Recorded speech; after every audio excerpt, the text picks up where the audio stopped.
How to fix Snapchat something went wrong C14A problem solved. If any day you face a problem like this, do not worry as we have got the perfect solution for this. First of all, you have to check whether you are connected to a stable internet connection or not. It may be a Wi-Fi connection or it may be your data connection as well. After you check whether you are connected to a stable internet connection or not, you have to tap on Snapchat for a while. After you tap on Snapchat for a while, you can see the eye option on the top and then you have to go to the eye option on the top. After you go to the eye option on the top, you can see the interface of app information. After that, you have to go to the option of the notification. And after tapping on your notification, you have to see whether allow notification has been enabled or not. If it's been disabled like this, you have to enable it. And you also need to enable allow sound and vibration.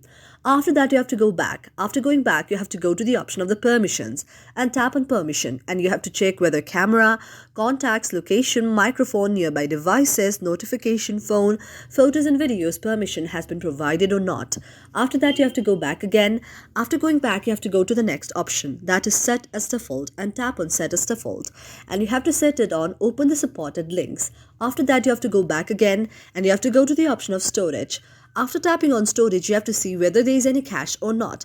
If there is any cache, you have to go to the option of clear the cache. Otherwise, you have to go back again, and after going back, you have to go to the option of app details and store. And after tapping on app details and store, you have to see whether there is any update or not. And if there is any update, you need to update your application. And after tapping on update, your very problem will be solved after your application will be updated. Thank you for watching our video. And if you really liked our video, do not forget to subscribe our channel.